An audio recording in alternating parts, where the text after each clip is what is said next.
흙하면 이 흙이 어떻게 구성되어 있는지, 우리 흙하면 그냥 일반적으로 흙이라고 생각하죠. 네. 그런데 흙이 정확하게 어떤 종류로 구성되어 있을까, 이런 것들 흙에 대해서도 깊이 있게 공부해 들어가 보면 굉장히 다양하게 우리가 이해해야 될 부분들이 많아요.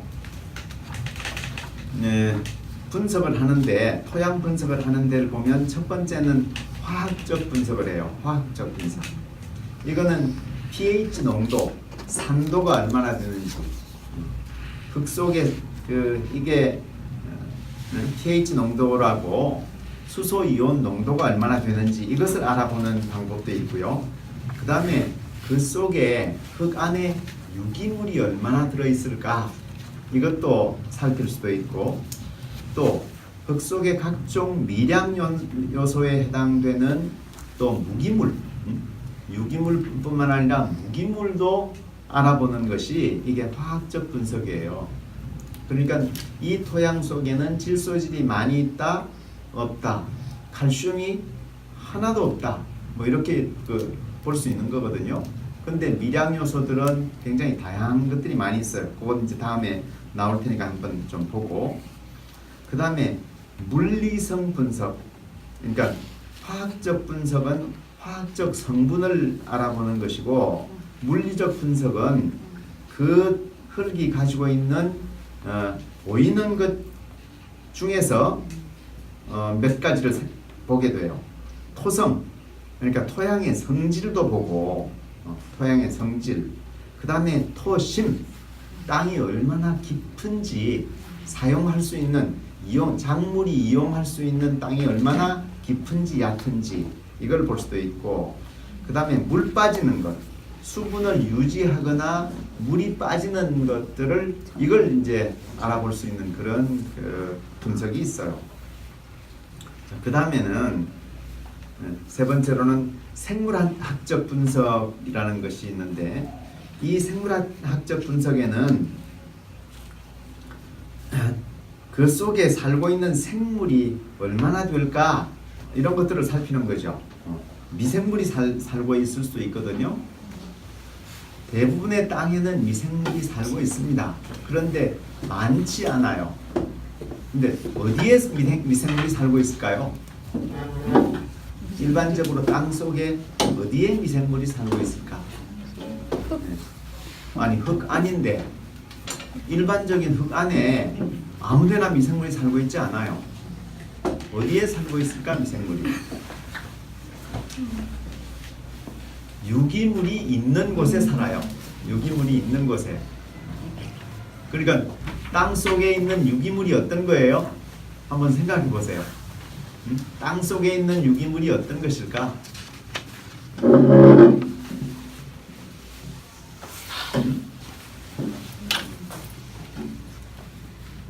작물의 뿌리가 유기물이잖아요. 그죠? 작물이 뿌리를 이렇게 쫙 뻗기 시작하면 그 뿌리가 뻗어가는 데 따라서 미생물이 살기 시작해요.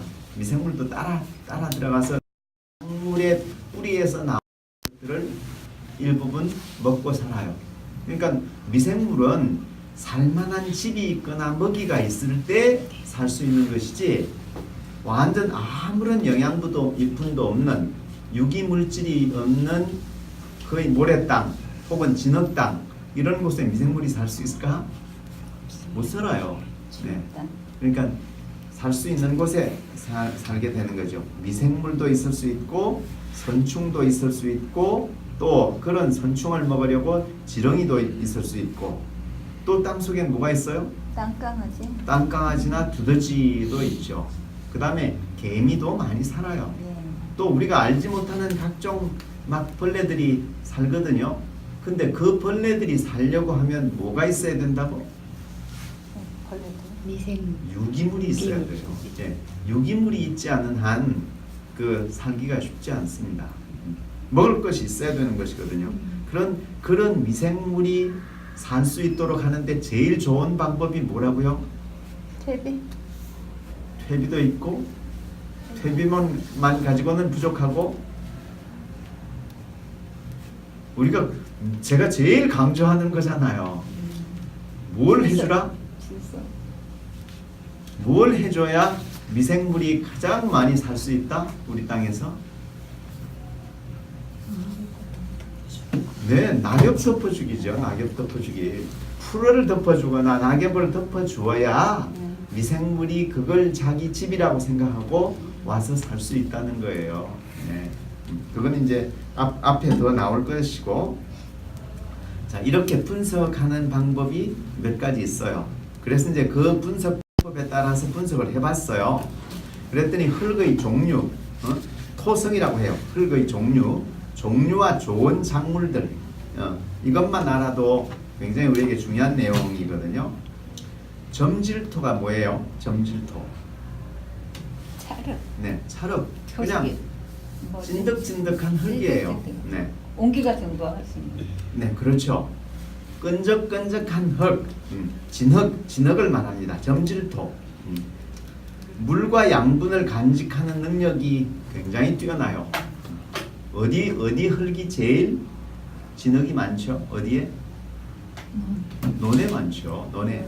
네, 논에 많아서 본래 진흙이 많지 않은 흙, 모래 땅에다가 벼를 심을 수 있을까? 아니. 쉽지 않겠죠. 그러니까 그럴 모래 땅에다가 벼를 심으려고 하면 어떻게 해야 될까요? 위에다가 진흙을 다시 깔아줘야 돼요. 그런데 하여간 진흙이 뭔지는 아시겠죠? 그런데 그거는 물이나 양분을 간직하는 능력은 뛰어난데 뭐는 잘 안 돼요? 배수는 잘 안 돼요. 물이 항상 고여 있을 가능성이 높으니까 물이 잘 빠져야 잘 자라는 작물들은 여기는 심으면 곤란해져요. 그래서 벼라든지 미나리라든지 이런 것들은 이런 데서 잘 자라요. 그 다음에 식양토라는 게 있어요. 식양토. 식자 자체가 점토를 말하는 거예요. 그러니까 점양토라고 해도 되는데 그렇게 표현하지 않고 주로 이제 식양토라고 하는 표현을 일반적으로 씁니다. 그거는 점토가 50% 이상, 모래가 한 30%, 기타가 한 20% 이렇게 말하면 50% 이상이 진흙이지만 다른 성분들도 좀 섞여 있을 때 이때 잘 되는 것들이 있다는 거예요. 이때는 밀이라든지 콩, 팥, 토란, 연, 호박 이런 게 잘 될 수 있는 가능성이 있다는 겁니다.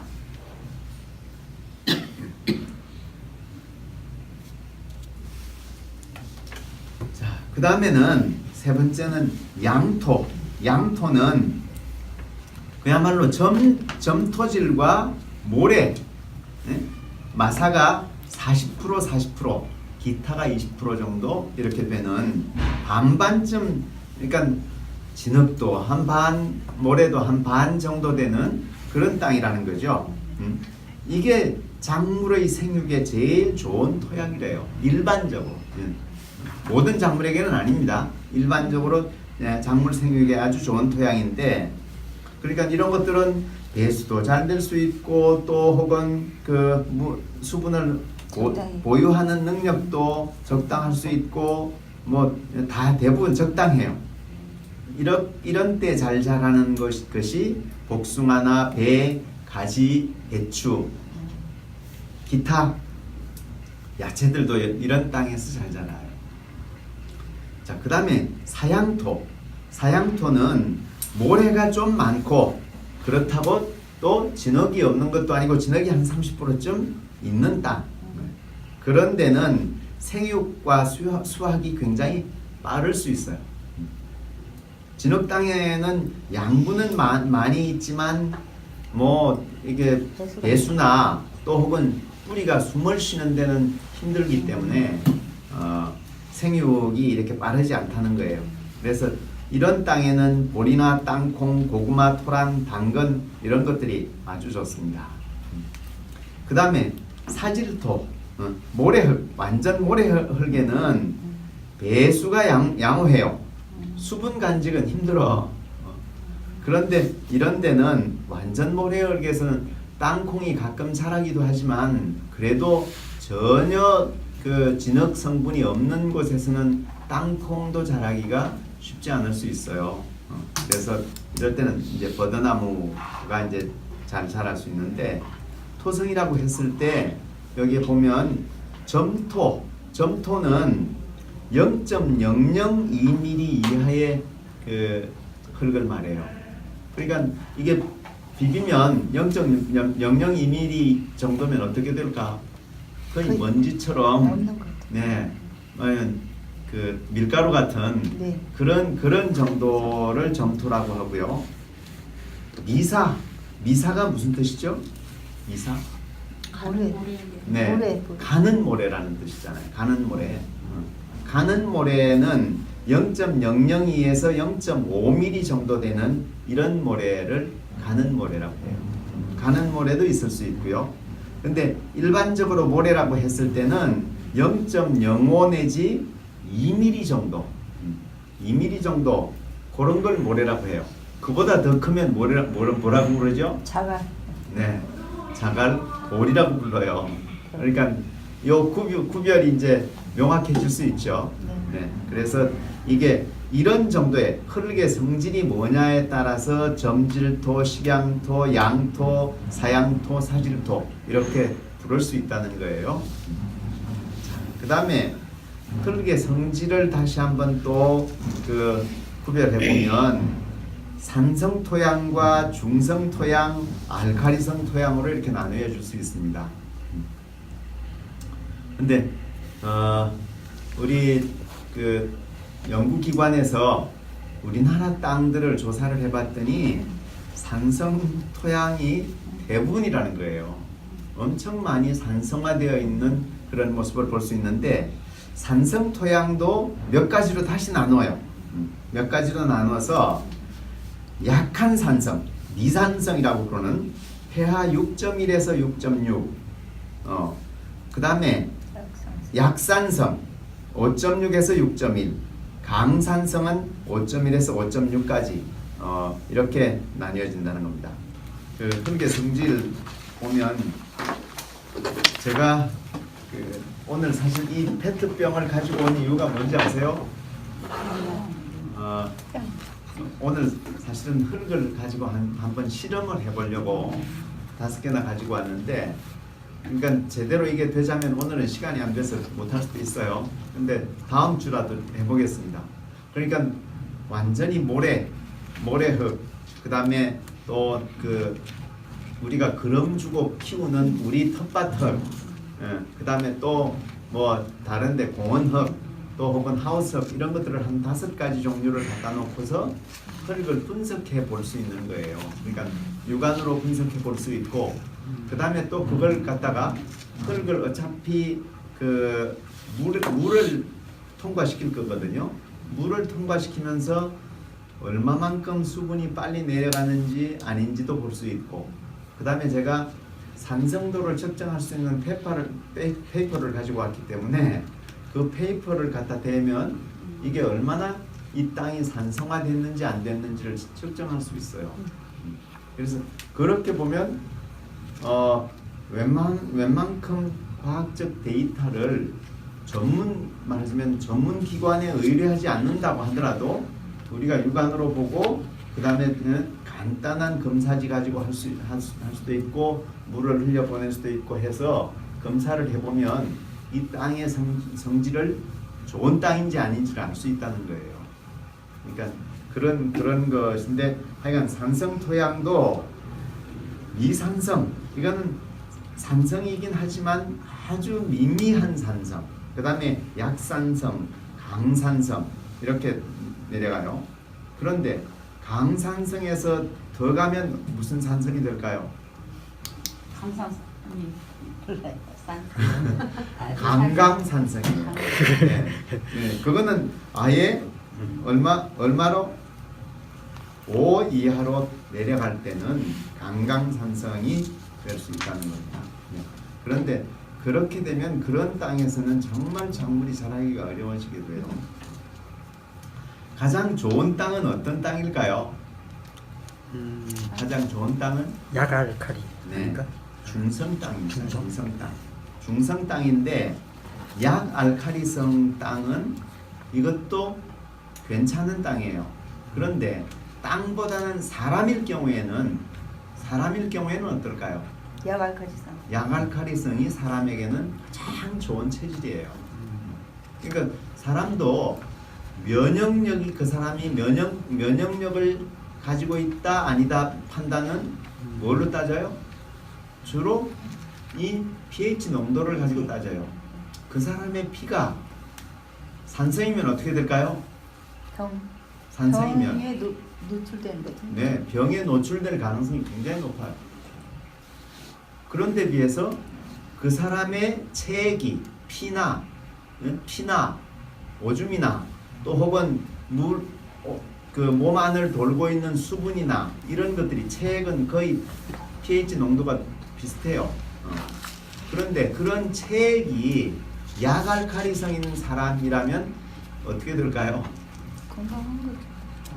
네. 병에 잘 안 걸리고. 아니 건강하다 안 하다는 알 수 없어요. 왜? 그런 사람 중에서도 약간은 골골하는 사람이 있을 수는 있어요. 그러나 면역력은 뛰어나요. 면역력은 뛰어나요. 그러니까 아주 강인한 체력은 아닐지라도 면역 자체는 바이러스 같은 것들이 들어와서 살 수 없는 땅이 되는 거죠. 그러니까 진짜 우리가 농사를 잘 지으려면 뭐부터 해야 되죠? 네, 땅을 제대로 좋은 땅으로 가꿀 줄 아는 게 이게 훌륭한 농부의 첫걸음인 거예요. 우리 조상님들의 표현 속에도 뭐가 있어요? 소농 작초요, 중농 작곡이요, 대농 혹은 상농 뭘까요? 작토라. 네, 땅을 가꿀 줄 알아야 된다는 거예요. 그러니까 소농은 맨날 잡초랑 씨름하는 농사꾼이고, 중농은 뭐 한다고요? 곡식 농사라도 잘 짓는 사람이고, 대농 혹은 상농이 되자면 땅을 가꿀 줄 아는 사람이야. 그러니까 저 사람이 제대로 된 농부인가 아닌가는 뭘 보면 안다? 그 사람의 땅을 보면 알 수 있어요. 땅 가꾸기를 제대로 했는가 안 했는가. 그래서 제가 지금 여기서도 마찬가지고 저 김포 농장에서도 제일 강조하는 게 뭐죠? 땅 가꾸기예요. 땅을 어떻게 가꿀 건가? 어떻게 가꾸는 것이 땅이 살아있는 땅이 될 것인가? 살아있는 것의 가장 뛰어난 징표는 뭘로 판단한다? 땅 지름. 지렁이로 판단하는 거예요. 지렁이. 근데 지렁이를 오게 하자면 뭐부터 해야 한다? 낙엽을. 네, 낙엽이나 풀을 덮어주는 것부터 시작해야 한다는 거예요. 그래야 뭐가 와? 미생물이 오고, 미생물이 오면 미생물 먹기 위해서 선충도 오고, 네, 또 선충 먹기 위해서 지렁이도 오고. 이게 먹을 곳이 있어야, 먹을 것이 있어야 뭔가가 꼬이게 돼 있는 거잖아요. 사슬이 연결. 네, 먹이 사슬이 연결되는. 그래서 살아있는 땅이 되자면 지렁이가 있는 땅이어야 하는데, 그 지렁이를 불러들이는 가장 좋은 방법이 풀덮기, 낙엽덮기로부터 출발한다는 거예요. 그런데 이 가장 간단하고 귀한 정보를 누구도 잘 활용하지 않고 있다. 그런데 우리는 잘 활용하고 있죠. 그 다음에 중성은 6.6에서 7.4. 이 중성에서 대부분의 많은 작물들이 잘 자랄 수 있습니다. 그 다음에 알칼리성은 약알칼리성, 알칼리성, 강알칼리성. 그 다음엔 또 뭐가 될까요? 강감알칼리성. 이렇게 나뉘어 줄 수 있습니다. 그런데 알칼리성 토양이라는 것은 그렇게 흔치 않습니다. 자, 그 다음에 흙은 구성은 어떻게 되어 있을까? 지금까지는 성질을 봤어요. 성질을 봤죠. 구성은 어떻게 되어 있을까? 거기 보면 공기가 한 25%, 네. 우선 공기부터 얘기하니까 좀 그렇죠. 고상부터 보겠습니다. 딱딱한 흙이든 그러니까 점질토든 혹은 마사토든 간에 그게 몇 퍼센트가 차지한다고요? 땅에서 50% 정도 된다는 거예요. 50%. 근데 그 50% 정도 되고 나머지가 50% 정도 되는 흙이 어떤 흙일까요? 이게 좋은 흙이에요. 그런데 대부분의 흙은 어떻게 될까? 이 흙이 흙 알갱이가 훨씬 더 많아요. 이게 60% 내지 70% 정도 돼버리고 나머지는 물도 없어. 물을 보유하고 있어야 되는데 물도 별로 없고 또 뭐가 없어요? 공기도 제대로 들어가서 숨 쉴 공간이 별로 없어. 왜 그럴까요? 일반적인 흙이 우리의 농사짓는 흙, 산에 있는 흙 말고 일반적으로 농사짓는 농부의 흙이 왜 이렇게 딱딱해진 모양새가 됐을까요?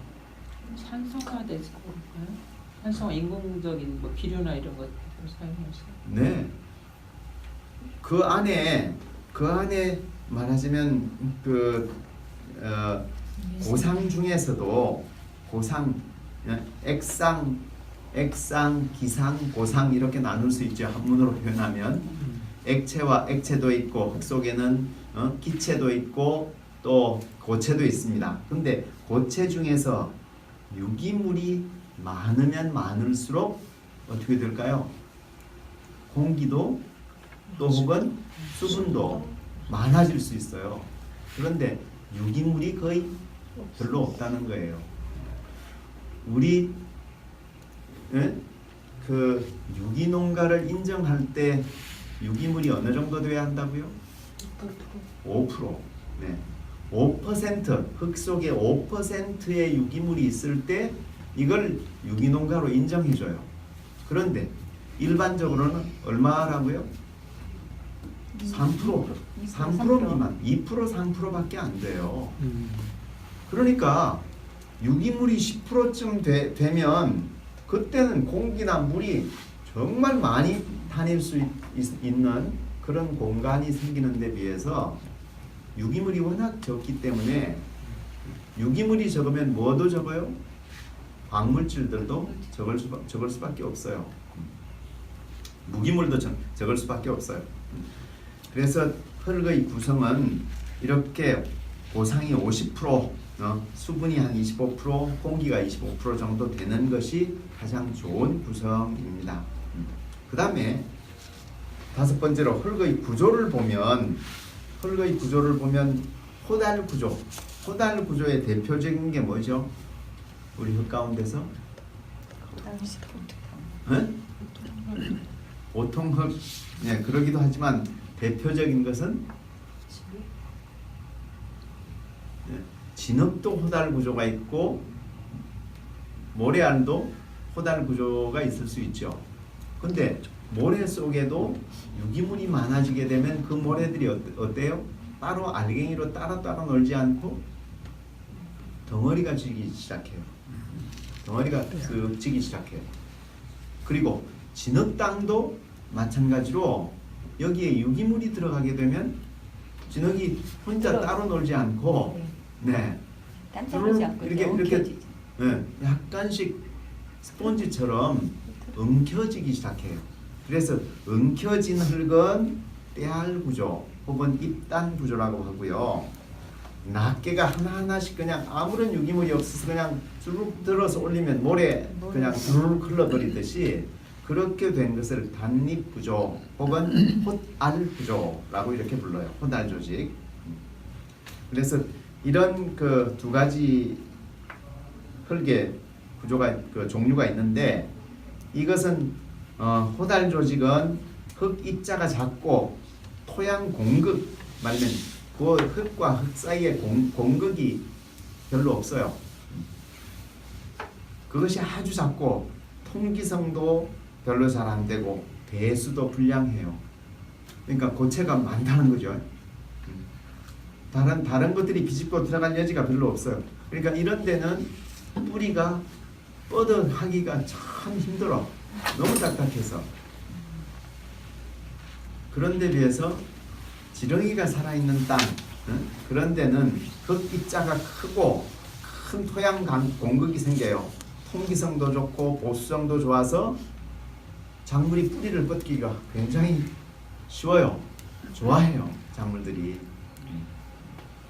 그러니까 흙을 이렇게 끈끈하게 연결시켜주는 본드 역할을 하는 게 뭐라고요?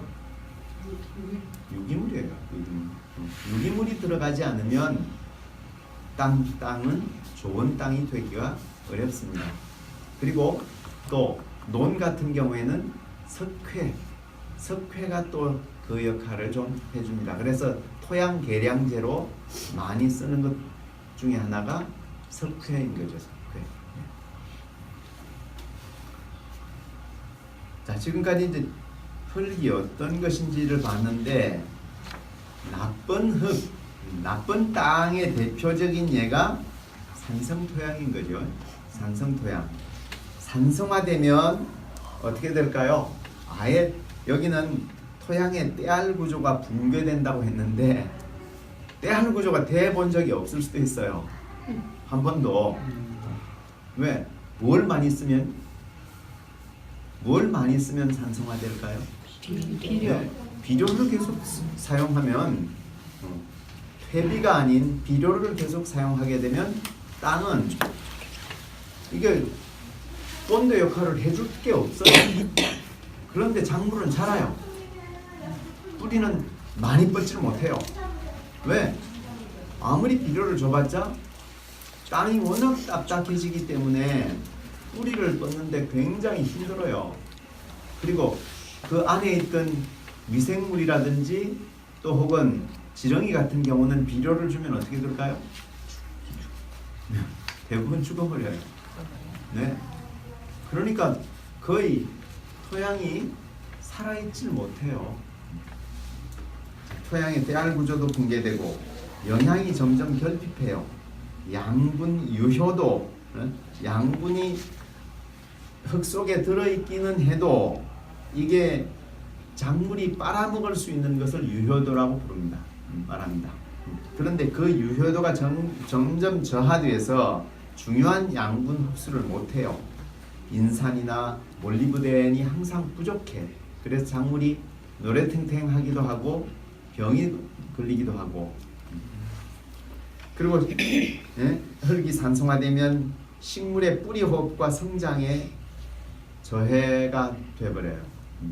잘 자라지 못하는 거죠. 뿌리가 호흡을 잘 못하는데, 작물 위가 튼튼하지만 어디가 튼튼해야 해요? 뿌리가 튼튼해야죠. 만물은 뿌리가 튼튼하지 않고 병들어 있다면 위도 튼튼하기가 어려워요. 눈에 나타나고 있는 우리의 그 윗부분은 아래의 뭐죠? 표현? 네. 반영입니다. 아니요. 아래의 상태를 반영하고 있는 것이거든요. 그러니까 위가 튼실하게 잘 자라는 작물들은 아래가 튼튼한 거예요. 토양이 튼튼하고 그 토양이 좋은 그 땅이 되다 보니까 그 영향을 충분히 받고 또 혹은 뿌리를 쫙쫙 잘 뻗어내려서 그래서 튼튼해질 수 있는 거죠.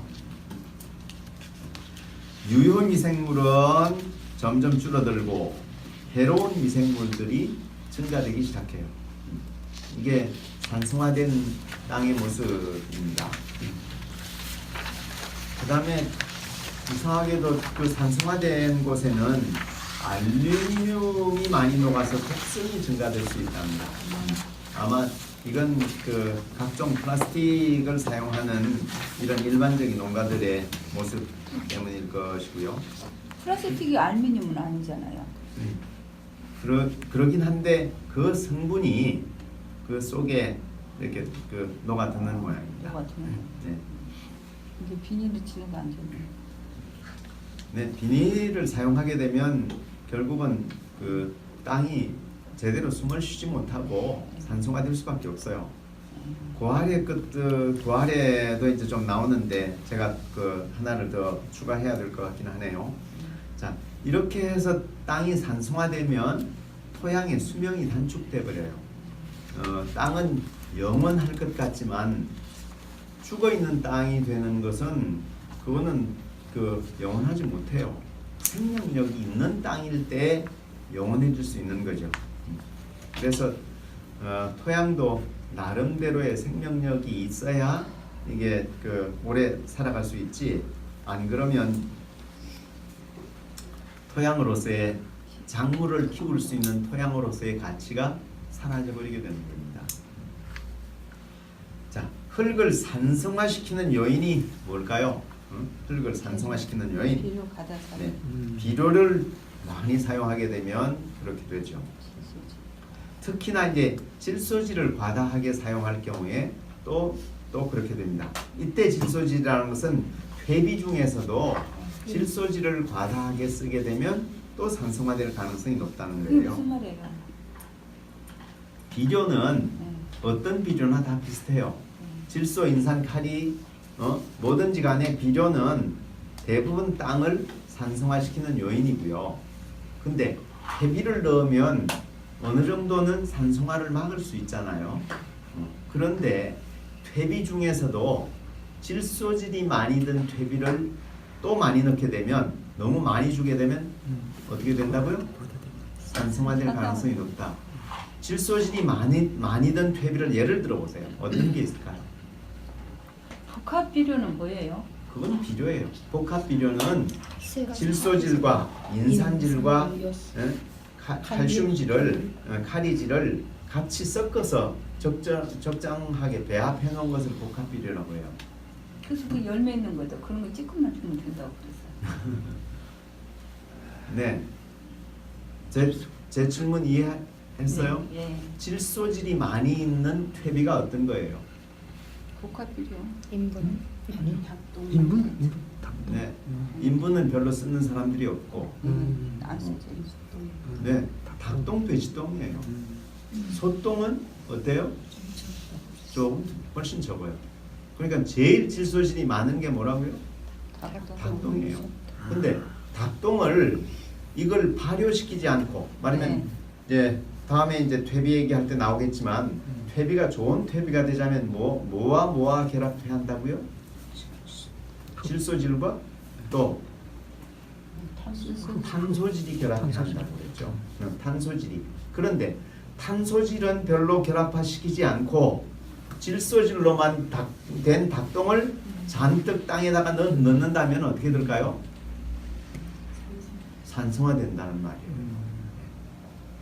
그러니까 탄소질이 훨씬 많아야 돼요. 퇴비를 만들 때는 탄소질이 거의 60%, 질소질이 20% 내지 30%. 네, 그렇게 절반도 안 되게 들어가야 되는데 닭똥만 그렇게 얻어와서 뿌리는 사람 있어요, 없어요? 예? 우리 도시 농부들은 별로 없겠지만 농민들은 있어요. 닭을 키우는 집에서는 닭똥은 어떻게 해야 돼요? 이건 폐기 처분해야 돼요. 그러니까 아예 실어가라고 마음껏 실어가라고 하니까 닭똥은 잔뜩 실어 왔는데 다른 것은 다른 퇴비 재료는 안 넣어요. 안 넣고 그냥 닭똥만 넣는 농민들이 많이 있다니까요. 이제 구별이 되나요? 그거는 되는데 거기서 탄소질을 들려면 탄소질은 뭐예요? 탄소질 지금껏 얘기한 건데 뭐예요? 낙엽, 풀, 곡식 잔재물, 네? 곡식 부산물 이런 모든 식물성 재료는 뭐다? 탄소질이다. 동물성 잔재는 질소질이에요. 그러니까 질소질이 너무 많이 들어있는 퇴비를 과다 사용해도 땅은 역시 산성화된다. 그 다음에 대기 오염 물질들이 또 땅을 산성화시켜요. 중금속이 막 들어있는 도시 주변의 땅, 공기가 오염되어 있는 공장지대 근처에 있는 그런 그 땅, 그런 것들은 산성화될 가능성이 높죠. 그 다음에 또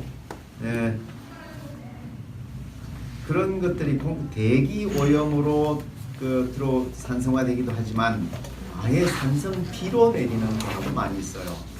그렇죠. 한때는 제가 이제 경남 거창에서 농사를 지을 때 어떤 일이 있었느냐면 거창에는 공장이 거의 없어요. 그래서 정말 산골 오지거든요. 그런데 거창에서 고냉지를 덕유산에서 고냉지 채소를 짓는 사람들이 산성비 때문에 싹 농사를 망쳐요. 왜 그럴까요? 공기가 오염. 네? 공기가 오염돼서. 공기가 아니라 산성비가 내리기 때문이에요. 왜? 네? 거창이 어디쯤인지 아시겠죠? 네. 덕유산 있는 그쪽인데 거기에 왜 산성비가 내릴까? 국미공단 그게 걸로 간다. 국미공단은 위이어서 좀 네, 지나가는데 네. 울산 온산공단에서 말하면 이게 서풍이라고 그러나 동풍이라고 그러나 동쪽에서 네. 동풍이 쫙 들어오면서 서쪽으로 가다가 이제 높은 산이 덕유산이니까 덕유산에 탁 걸리면서 거기에 비를 내려놓는데 그게 산성비였던 거예요. 전에 체르노빌 원자로가 터져서 하여간 오염됐던 게 어디 가서 내렸나요? 러시아였는데 말하면 구소련이잖아요. 소련 체르노빌에서 터졌던 그 방사능이 결국은 비가 오면 소련에 내리질 않고 그것이 유럽 가서 다 내렸어요. 그러니까 그거 얼마나 억울해. 자신들은 문제를 일으킨 것이 하나도 없는데 문제 요인이 거창 사람들로 보면 얼마나 억울해요. 그래도 그거를 증명해서 산성비 때문에 거기서 온 거다라는 것을 증명해서 이걸 받으려고 하면 이게 정말 쉽지 않은 일이거든. 그래도 하여간 나온 데이터들을 보면 그렇게 해서 산성비가 내리기도 합니다. 그래서 요즘 빗물을 많이 이용하면 안 된다고 말을 하는데 그런데 어떨까요? 실제로는 산성비는 그렇게 많이 내지 않습니다. 그래서 제가 산도 측정기 측정 페이퍼를 가지고 왔는데 용지를 가지고 왔는데 비가 올 때 빗물을 받아서 가끔 해보면 어떨까요? 빗물은 거의 중성입니다. 네. 그러니까 빗물 정말 좋은 거예요. 그러니까 우리는 빗물을 너무 말하면 산성비일까봐 염려할 필요가 아직은 많지 않습니다. 옛날에 빗물 받아갖고 빨래 막 엄청 잘 빠르잖아요. 네, 그랬죠. 빗물 받았죠. 네. 그 다음에 이제 집중 강우로 인해서 표토가 유실될 경우에 땅이 거름을 잔뜩 줬어요. 유기물도 잔뜩 넣었는데 이게 비닐을 깔았다면 다행인데 비닐을 깔지 않고 그냥 김매기를 계속 호미로 김매기를 하는 정도의 농사를 지었어요. 그럴 경우에 비가 왕창 그냥 장마철에 비가 왕창 오면 어떻게 되죠? 대부분 거기 다 다 잘라갔지. 네, 좋은 유기물이 섞여 있는 좋은 표토는 다 그냥 사라져 버려요. 그렇게 되면 땅이 또 어떻게 된다? 유기물은 줄어들고 또 산성화될 수 있는 가능성이 있다는 거예요. 그리고 또 하나, 여기에 제가 쓰지 않았지만 또 하나 추가해 주세요. 무엇 때문에 산성화된다?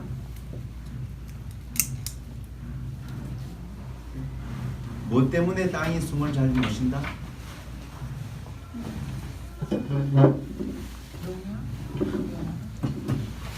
그러니까 농약보다도 농약이나 제초제도 들어가지만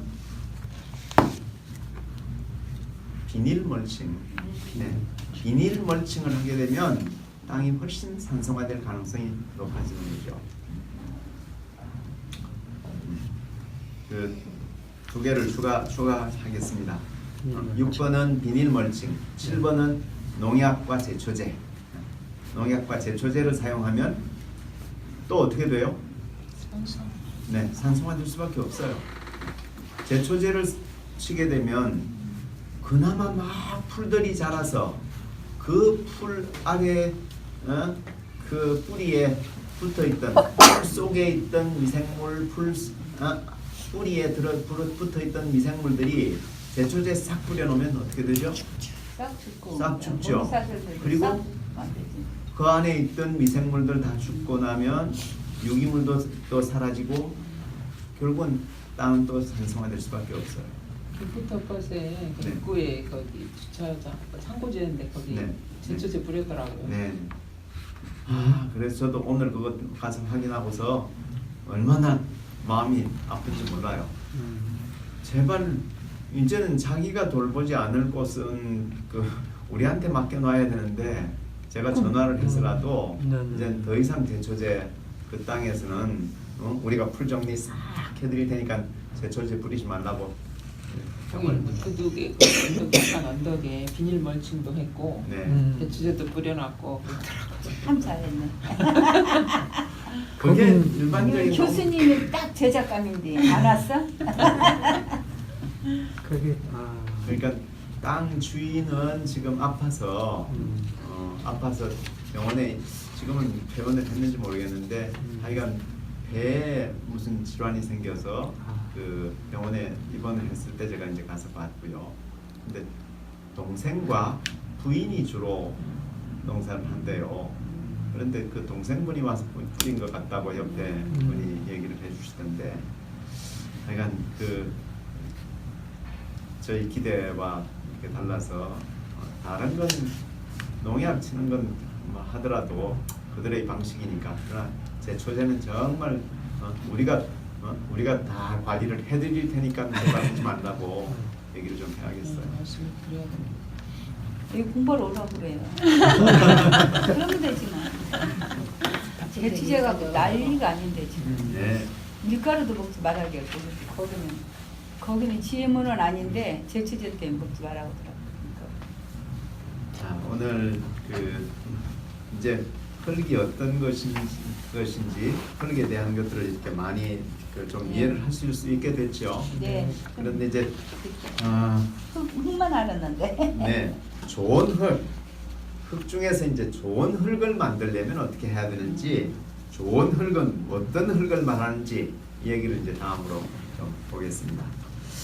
좋은 흙은 토심이 깊은 흙이다. 네. 네. 물렁물렁해서 쭉 이렇게 꼬챙이를 꽂아 보면 쑥쑥 잘 들어가는 흙이어야 돼요. 쇠 철사를 이렇게 쫙 꽂아 보면 쑥쑥 잘 들어가야 되는데 대부분의 땅은 잘 안 들어가요. 제가 농사 지을 때 보면 비료로 열심히 농사 지었던 땅은 비 올 때가 아니라 가을에 이제 비가 거의 별로 오지 않는 가을에 해보면 곡괭이로 찍어도 땅이 잘 안 들어가요. 그럴 정도로 딱딱해집니다. 토심이 깊은 흙. 그 다음에 두 번째는 유기물 함량이 높은 흙. 최소한 5% 내지 10% 정도 되면 이거는 아주 좋은 흙이 될 수 있어요. 그러니까 저는 목표가 5% 유기물을 가진 땅이 아니고 10%가 목표예요. 그게 자연이 가진 최소한의 정도입니다. 자연은 거의 10% 정도는 기본으로 만들어내 버려요.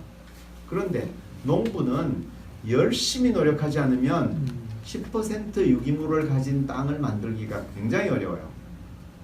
10% 유기물을 가진 땅을 만드는 제일 좋은 방법이 뭐다? 낙엽 덮기.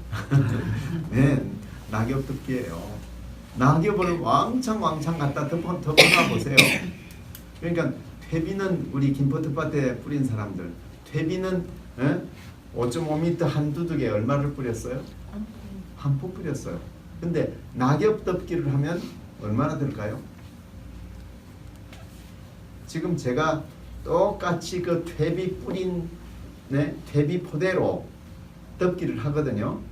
그러면 몇 포나 그 한 두둑에 몇 포 정도 들어갈까요? 퇴비포로요? 네, 퇴비포로 퇴비포로? 4포 정도는 돼야 한 두둑이 덮입니다. 그런데 네. 이번 지난번에 가보니까 네. 그 낙엽을 덮어놨더니 다 날아가더라고요. 낙엽 덮고 물을 줬었거든요. 네. 그리고 그 뒤로 그래도 비도 날아가지. 왔어요. 네. 그런데 보니까 다 날아간 거예요. 그 골사 이렇게 해서 이번에 다시 덮어줬거든요. 네. 근데 이제 걔가 땅 이렇게 흙하고 좀 섞여야 네, 네. 안 날아갈 텐데 네. 너무 아직은 가벼워서 그러니까 그런지. 그 날아가는 잎은 네. 주로 넓적한 네. 넓은 잎이에요. 네. 네. 넓은 잎, 플라타나스라든지 더 넓은 번- 잎들은 번잎 그런데 이런 것들. 작은 잎, 그러니까 은행 그 단풍잎이라든지 소나무. 네, 소나무 잎 이런 작은 것들은 전혀 날아가지 않습니다. 그래서 흙을 좀 구해 얹어줘야 되나 이런 생각. 뭐 조금씩은 얹어줘도 괜찮아요. 옆으로 날라가고 또 너무 끝이 되기로 오고. 네. 아무리 날아가도 뭐 그 자리들 음. 그 근처에 있으니까 적어도 골 정도에 이렇게 가 있기 때문에 그래서 다시 또 다시 덮어주고 덮어주고. 그리고 제법 많이 덮어줘야 됩니다. 풀 걱정을 안 하려면 우리 이제 막 이제 곳곳에서 풀이 올라오기 시작하더라고요.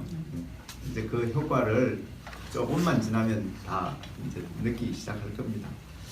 자, 그다음에 검고 부드럽고 푸슬푸슬한 깨알 구조 흙이 이게 좋은 흙이다.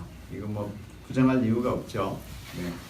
흙이 기름지게 되면 대체로는 약간 검은색을 띠게 되고 또 부드러워요. 딱 이렇게 들어 올려 보면 부드럽고 또 푸슬푸슬하기도 하고 깨알 구조를 형성하고 있기도 하고 이거는 산에 가서 싹 낙엽들 치고 부엽토 손으로 만져보면 그 느낌 그걸 얘기하는 겁니다. 그 다음에 작물이 잘 자라고 많은 생산물을 낼 수 있는 흙. 또 다른 이름이죠. 뭐 검고 부드럽고 푸슬푸슬한 때알 구조 흙이 작물이 잘 자라고 많은 생산물을 낼 수 있는 흙이에요. 네. 그 다음에 산도가 중성인 흙. 중성인 흙.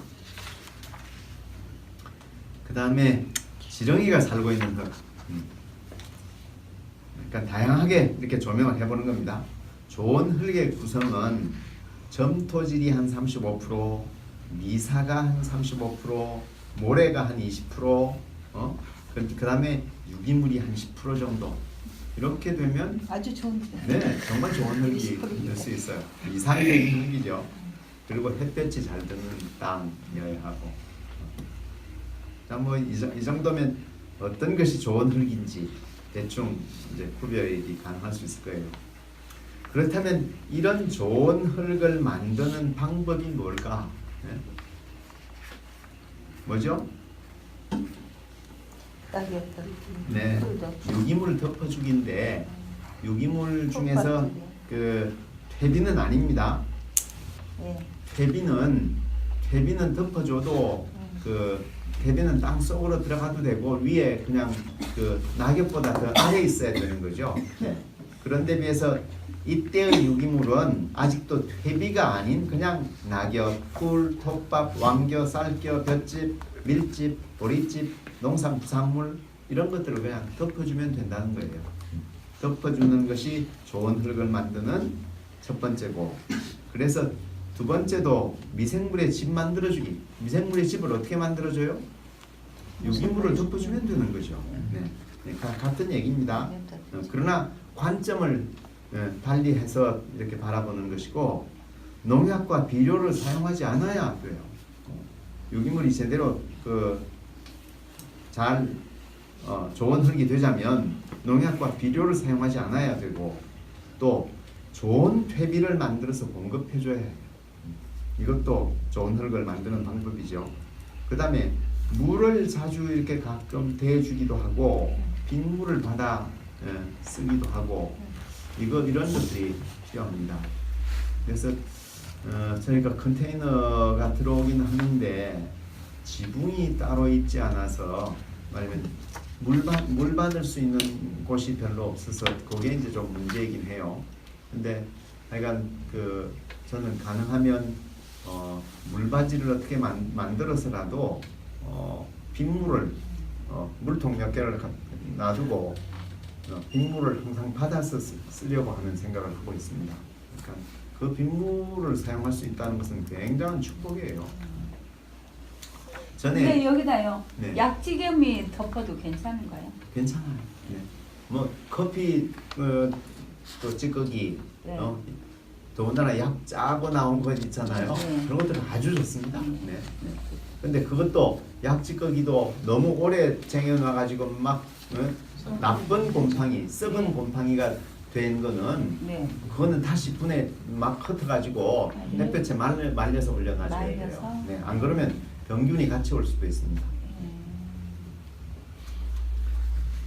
자, 그 다음에 땅갈이 하지 않고 농사짓기. 땅갈이를 매번 한다는 건 참 바보짓이잖아요. 그러니까 저희는 김포농장은 이번에 첫 해이기 때문에 또 논농사를 하던 곳이라 정말 들어가서 삽질을 해보려고 하니까 유기물은 거의 없지, 땅은 딱딱하지, 약간 습기는 있으니까 삽 한번 쭉 찍어봤는데 아이고 이건 사람이 두둑을 만들 수 있는 그런 게 아니로구나. 바틀기였으면 제가 거의 이번에 안 썼을 거예요. 그런데 처음이라 할 수 없이 다른 분에게 농민에게 이제 요청을 했더니 이거 바로 그냥 트랙터 로타리로 바로 할 수 없냐 그랬더니 안 된다는 거예요. 왜? 너무 땅이 딱딱해서 그 기계가 들어가서 이걸 땅을 막 이게 돌리는 것을 못 해요. 그러니까 못 하니까 할 수 없이 뭐 했어요? 쟁기질을 했죠. 쟁기는 가니까 딱딱하더라도 막 집어넣고 주르륵 해서 이걸 흙을 일단은 뒤집어 놓고 그리고 이제 뒤집어 놓은 상태에서 다시 이제 트랙터 로타리가 들어가서 이제 부드럽게 하고 그 다음에는 이제 다시 골타기 발리기로 쫙 이렇게 이제 타주게 되니까 이제 골가지를 만드는 것은 이번에 도움을 받았는데 내년부터는 어떻게 한다고요? 이제 더 이상 그런 일을 안 하겠다는 거예요. 계속 한 번 만든 투둑을 가지고 계속 쓰겠다는 거예요. 왜? 올해 분명히 아직까지는 제가 지렁이를 발견을 못했지만 그러나 한두 달 말하면 6월 달쯤이면 분명히 제가 지렁이 발견할 수 있을 거예요. 장마가 되면 막 저희 그 땅에서 튀어 나온 지렁이들을 볼 수 있게 될 날이 멀지 않았습니다. 왜? 작년에 제가 그런 것들을 다 체험했거든요. 이전부터도 체험했고 작년에 한국 이 서울 주변의 기후에서 제가 그걸 또 실험을 해봤기 때문에 가능해요. 정말 6월달 되면 막 그 장마철에 지렁이들이 온통 이렇게 나오는데 그게 모든 밭에서 다 그런 게 아니고 거의 저희 밭과 제 방식대로 따라한 밭들에서만 나왔다는 겁니다. 지렁이들이요 비 오면 나오는 것은 왜 그래요? 우리 옛날에는 막 비 오면 막 길에 막 지렁이 나와서 피해 다니느라고 그랬어요. 그러게 비가 오면 네. 지렁이들이 신나는 모양이에요. 자, 그래서 땅갈이를 하지 않고 농사를 짓게 되면 점점 그 땅은 좋아질 수 있다. 근데 일반적인 농업 교재를 보면 왜 매년 깊이갈이 심경을 하라고 그럴까요? 옛날에는 그랬잖아요. 말을 듣던데 벌려 죽으라고. 나쁜 해충 같은 거. 네, 해충도 죽이고 죽는 말이. 또 흙을 소독하기도 하고 네. 또 흙을 부드럽게 해주기도 하고 하여간 이유는 여러 가지로 돼요. 그런데 그 이유 중에 대표적인 것은 유기물은 부족하고 그리고 비료를 계속 썼기 때문에 땅은 딱딱해져 있고 그래서 땅갈이를 안 하면 땅을 부드럽게 만들 길이 없어요. 근데 우리는 정말 1년 농사를 짓고 난 뒤에 그 땅갈이를 하지 않고 그 위를 밟아보면 정말 스펀지 같은 느낌이 들어요. 땅이 부드러워져 있다는 걸 느껴요. 그런데 그 부드러워진 땅을 왜 또 땅 관리를 해야 되죠? 필요가 없다. 그 속에 지렁이가 들어있는데 그 지렁이를 왜 다 트랙터로 막 뒤집어 엎고 갈고 또 로타리 치고 해서 지렁이를 왜 다 죽여야 되죠? 이거 참 바보짓인 거잖아. 그러니까 우리의 새로운 방법, 이게 땅속 세계조차도 존중하는 이런 농법을 우리는 하고 있는 겁니다. 자, 좋은 흙을 만드는 방법도 알게 됐어요. 그 다음에 이제 이 유기물 덮어주는 것이 좋은 흙을 만드는 가장 좋은 방법이라고 했는데, 그 유기물을 덮어주게 되면 어떤 효과가 나는가? 처음에는 미생물의 집약화를 해주게 되고, 두 번째는 수분 함유 능력이 확대돼요. 보습 효과, 또 덮어준 곳은 표면으로 수분이 증발되질 않아요. 그 다음에 비가 왔을 때 흘러내리지도 않아요. 이거 굉장한 정말 좋은 일입니다. 굉장히 좋은 뛰어난 능력인데, 이걸 비닐 멀칭을 했다고 한번 생각해 보세요. 비닐 멀칭을 해 놓으면 어떻게 되나요? 비가 왔어요. 그러면 비가 다 흘러들어가. 네, 비가 그 땅에 빗물을 많이 빗물이 안 남아있진 먹어야지. 않고 네. 빗물을 머금을 수 없으니까 닫아. 비닐 구멍 뚫린 데나 조금씩 들어갈 뿐, 나머지는 그 물은 싹 다 흘러가 버려요. 소음을 닫아. 네, 흘러가 버려. 물론 땅은 유실되지는 않아요. 비닐이 싹 쌓여 있으니까. 네. 그런데 땅은 수분도 부족하고, 그래서 수분을 뭘로 채워요? 네, 수분을 또 땅 속에다가 수분을 공급할 수 있는 라인을 깔아서 점적 관수를 일부러 해줘요. 그 점적 관수하는 물은 무슨 물이에요? 수돗물. 네, 수돗물이거나 지하수예요. 그거는 빗물에 비하면 어떨까요? 형편없는 수준입니다. 그러니까 제가 작년에 지도하던 농장이 하나 있었는데, 어느 농장인지는 안 밝힐게요. 그 농장에 갔더니 비닐하우스가 12,000평 땅 중에서 비닐하우스가 한 4,000평 정도 돼요. 그러니까 비닐하우스가 굉장히 많아요. 엄청 힘들어. 네. 그런데 저한테 이제 요청하기를, 우리가 올해부터 작년 얘긴데, 작년부터 제가 가르치는 대로 생명농업을 일부를 좀 하고 싶습니다. 그래서 이제 하도록 얘기를 했고, 그래서 이제 그 땅을 어디를 하려고 그러냐 그랬더니, 비닐하우스, 찢어진 비닐하우스, 그 비닐하우스를 지칭하면서 400평, 요 400평, 4,000평 비닐하우스 중에서 비닐이 다 찢어져서 하늘이 열려 있는 400평만 하겠다고 이제 얘기를 해서, 하루 가가지고 어떻게 고를 두둑을 짓는지, 그 다음에 퇴비는 어떻게 까는지 다 작업을 해주고 왔어요. 그리고 제발 여기는 절대로 비닐을 깔지 마세요. 비닐을 덮어 씌우지 마세요. 그렇게 이제 얘기를 해주고 왔는데, 그 다음에 다시 이제 또 한 달쯤 뒤에 갔더니 비닐을 싹 덮어 씌운 거예요. 비닐 씌우는데 얼마 들었는지 아세요? 400평 씌우는데 700만 원 들더라고요. 비닐값과 노동비예요. 700만 원에. 그 다음에 제가 두 번째 가기 전주에 엄청 많은 비가, 참 좋은 비가 내렸어요. 폭우가 두 번에 걸쳐서, 작년 6월달 얘기니까, 작년 6월달에 정말 좋은 비가 참 많이 내렸는데, 이 집은 어떻게 됐을까요? 그 좋은 비를 싹 피했죠. 네, 좋은 비를 단 한 방울도 못 받았어요. 비닐하우스가. 그러니까 못 받았으니까 수분 부족을 뭘로 보충했어요?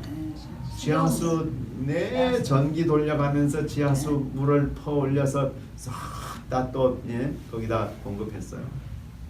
그 지하수의 성분과 이 빗물과는 비교가 되지 않습니다. 그러니까 비닐 씌우느라고 700만 원. 그 다음에 빗물 손해 본 것 난 한 200만 원쯤 된다고 생각을 하는데 그런 정도의 비면 정말 바보짓 하는 거죠. 그러고서 제 방법을 따라 할 수 있을까요? 없어요. 못 따라 합니다. 자연. 자연의 방법이 아니거든요. 자연이 없어요.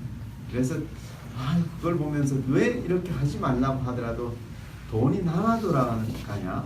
지금 이 농장에 돈이 남아 썩어 돌아가지 않는 한 이거는 정말 그 돈 들여서 바보짓을 한 거예요. 그러니까 앞으로 다시 비닐을 꼭 해야 되겠다고 생각하면 뭐 하라? 천창을 열 수 있겠다. 비닐을 위부터 가려버리잖아요. 근데 위를 가리되 다시 이걸 말아서 다시 쫙 비가 오면 비가 오면 스위치로 열든지 그거는 뭐 더 좋은 그 비닐하우스 얘기고 하여간 비가 오면 처음에 내리는 10분 동안 비는 이거는 산성비일 수도 있고 뭐 안 좋을 수도 있으니까 그때는 싹 그 열지 말고 그러나 일정 정도 비가 내리고 난 이후에 계속 내리는 비를 다 받을 수 있도록 천창을 개폐하도록 다음 분 해라. 이렇게 제가 지도를 했어요. 그러니까 빗물 속에 담겨져 있는 정말 좋은 요소들을 제대로 활용하지 못한 그런 그 아쉬움이 있었습니다. 자, 그 다음에 그 유기물을 덮어주게 되면 보온 효과를 낼 수도 있고 땅 온도를 유지할 수 있어요. 그 다음에 또 너무 땅이 그 온도가 높아지면 어떻게 할까요? 지온이 너무 높아지면 또 작물이 피해를 입을 수 있는데 유기물을 덮어놓게 되면 그 피해도 없어요. 그러니까 추울 때는 땅을 따뜻하게 보존해주고 너무 더울 때는 오히려 시원하게 만들어주고 이런 그 양쪽 효과를 다 가질 수 있다는 거죠. 그 다음에 풀 나는 것 억제해요. 김매기가 필요 없어요. 김매기가 거의 필요 없는 그 농사. 그러니까 김매기를 안 해도 되면 얼마나 농사가 쉬워지는데요. 그 다음에 좋은 표토가 유실되는 것을 방지해 주죠. 그 다음에 병충해도 많이 방지해 줘요. 병충해가 땅이 건강하고 건강한 미생물들이 많이 자리를 차지하고 있으면 병충해가 오고 싶어도 못 옵니다. 비어있는 집에 막 찌그러지고 아무도 지키지 않는 집에 뭐 도둑이 들기도 하고 가지고 나와도 물건 가지고 나와도 아무런 그 거부감도 없고 그러죠. 그런데 비해서 깨끗하게 건강하게 잘 만들어 놓은 집에 가서는 그런 거 가져 나오기 어려운 것처럼 그 병충해도 마찬가지예요. 퇴비화, 작물의 영양으로 전환하게 되죠. 장기적으로 보면 이제 첫 해에 덮어놓은 유기물이 바로 퇴비가 되는 건 아니지만 둘째 해부터는 이게 바로 퇴비로 전환한다고 했죠. 다음 해에 또 새로운 것을 위에 덮어주기 시작하면 한 해 지난 것들은 싹 미생물들이 이제 집으로만 사용하지 않고 그때는 먹이로 써버려요. 그래서 미생물들이 분해를 합니다. 그러면 이제 영양분이 되죠. 점점 이제 그래서 구별을 하는데 처음에는 유기물을 덮었는데 점차 유기물 덮었던 그 자리 땅은 점차 어떻게 돼 간다고요? 부엽토로 전환하기 시작해요. 부엽토라고 하는 단어가 붙게 되면 처음에는 낙엽을 덮어줬어요. 근데 둘째 해부터는 이게 낙엽이 흙으로 이제 전환하기 시작하는 거죠. 그래서 이제 그 부엽토는 이미 유기물이 말하면 흙으로 전환된 상태를 부엽토라고 말하고 처음에는 낙엽을 덮어주는 거죠. 유기물을 덮어주는 거.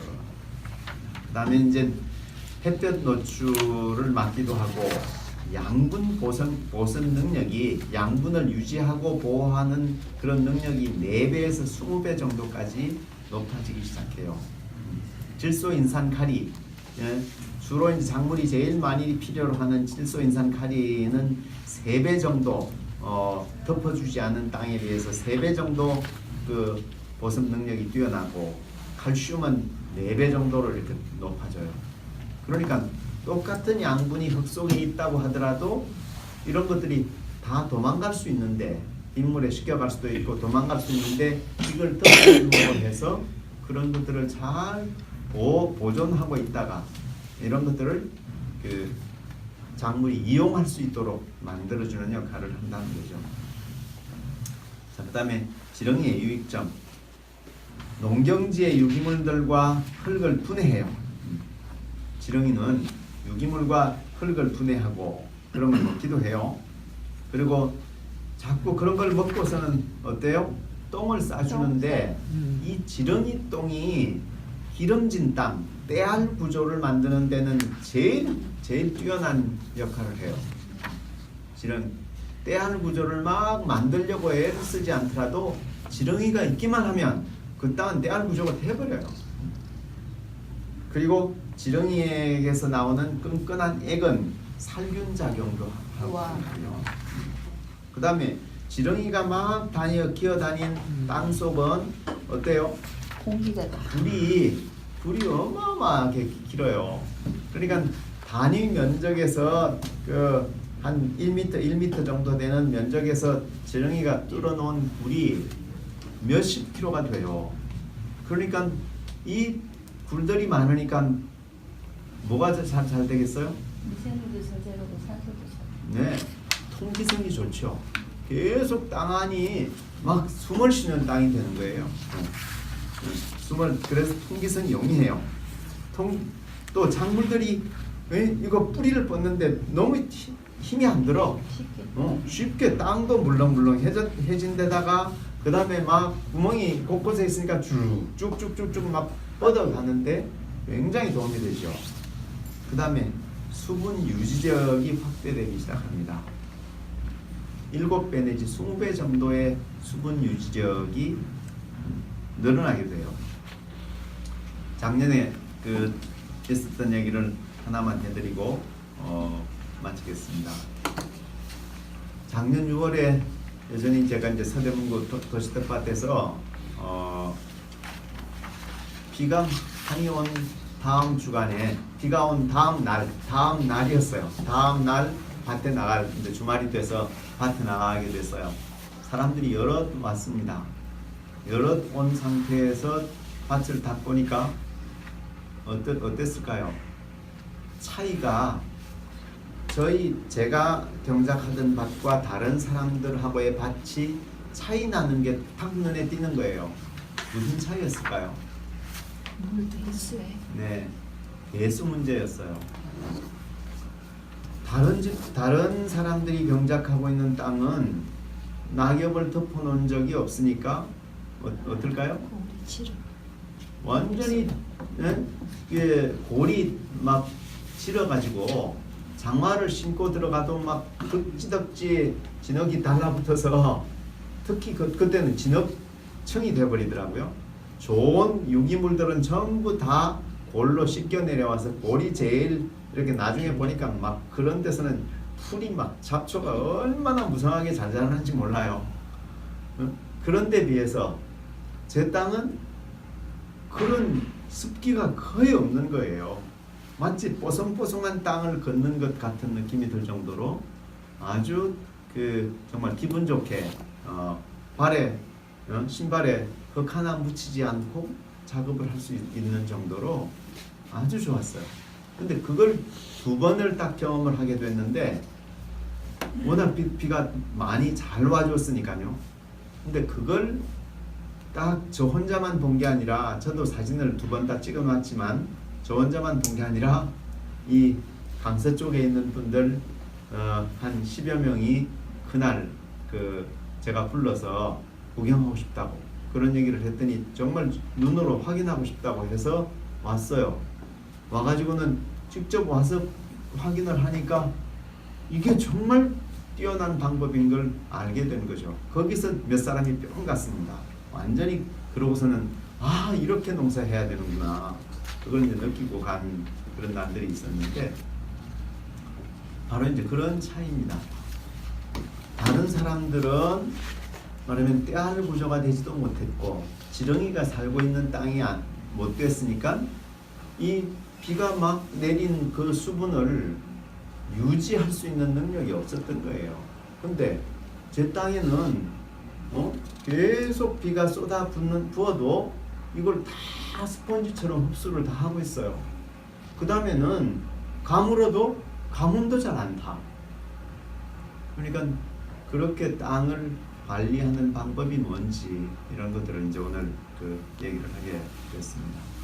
다시 한번 종합적으로 정리하고 그 다음 주는 다음 주로 넘길게요. 그래서 토양 검사 실험해보고 이런 것들은 흙도 좀 준비돼야 하고 또 이것도 가위로 잘라가지고 우리가 스스로 좀 만들기도 해야 돼요. 제작을 해야 이제 토양 검사를 직접 할 수 있는 것이기 때문에 오늘은 시간이 안 되니까 마무리하겠습니다. 다시 한번 정리를 해볼게요. 흙은 단순하게 흙이라고만 생각할 수 없고 그걸 자세히 들여다보게 되면 다양한 모습을 띠고 있는 거죠. 성질도 다양하고 구성도 다양하고 또 그 구조도 다양해요. 그런 것들을 이제 몇 가지로 정리를 해보면 화학적 분석을 통해서는 이 토양이 산성인가 중성인가 알칼리성인가 이런 것들을 파악할 수 있기도 하고 또 유기물이 몇 % 정도나 되는지도 알 수 있고 또 그 속에 담겨져 있는 무기물은 또 어떤 것들인지 이런 것들도 이제 볼 수 있는 게 이게 화학적 분석이고요. 그 다음에 물리성 분석이라고 하는 것은 토양의 성질이 뭘까?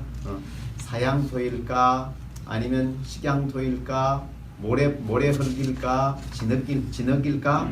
이렇게 구별할 수 있고 또 그 다음에는 땅이 얼마나 딱딱하냐 부드러우냐 이런 그리고 깊이 얼마만큼이 쓸만한 땅이냐 이런 것들을 가지고 따지는 토심을 볼 수도 있고요. 그 다음에 수분을 얼마만큼 잘 유지하고 보수하느냐 하는 그런 것도 생각할 수 있습니다. 이런 것들을 물리성 분석이라고 보고요. 그 다음에 이제 세 번째는 생물학적 분석.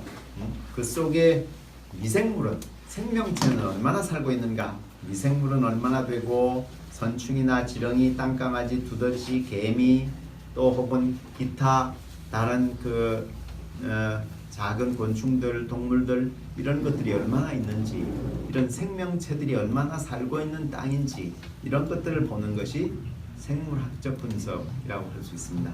이제 이것들에 따라서 이제 오늘 우리가 흙에 대해서 좀 살폈고요. 그래서 흙의 종류는 진흙으로부터 모래에 이르기까지 이렇게 다양하게 종류를 나눌 수 있고 또 흙의 성질은 산성 토양이냐 중성이냐 알칼리성이냐 이걸 구별할 수도 있고 또 흙이 어떻게 구성되어 있는가는 딱딱한 말하면 흙 알갱이로 되어 있는 부분과 그 다음에 수분과 공기가 함께 흙 속에는 존재한다는 사실도 우리가 보고 배울 수 있었고요. 또 흙의 구조는 낱개의 흙들이 나달들이 다 따로 놀고 있는 나달 구조 또 혹은 이것들이 어느 정도 스펀지 역할을 해주는 말하면 본드 역할을 해주는 이런 것들이 유기물이 있어서 이런 것들을 잘 잡아줌으로 해서 이게 떼알 구조로 이렇게 전환된 흙을 볼 수도 있고요. 그런데 떼알 구조 좋은 흙이 되지 못하게 하는 가장 결정적인 요인이 산성화, 땅이 산성화되기 때문인데 산성화가 되면 왜 이렇게 나쁜 흙이 되는지 이런 것도 살펴보게 됐고요. 산성화시키는 흙을 산성화시키는 요인이 뭔지에 대해서도 살펴봤고, 그다음에 정말 좋은 흙을 만들기 위해서는 어떻게 해야 될까 하는 것도 살펴봤습니다. 그래서 좋은 흙이란 뭔지, 또 좋은 흙을 만드는 구체적인 방법은 어떤 것들인지 이렇게 살펴봤고, 그리고 그 좋은 흙을 만드는 방법 중에 제일 중요한 것이 유기물을 그 작물 주변에 두둑에다가 이렇게 덮어주는 그런 방법을 저희가 이제 쓰고 있는데, 그 방법이 주는 장점들, 이점이 뭔지, 그랬을 경우에 땅이 살아있는 가장 좋은 징표로는 뭘 보면 알 수 있다? 네, 지렁이를 보면 알 수 있다. 그래서 지렁이가 있는 땅의 유익한 점들이 어떤 것인지 여기까지 오늘 한 11가지 정도에 걸쳐서 살펴보았습니다.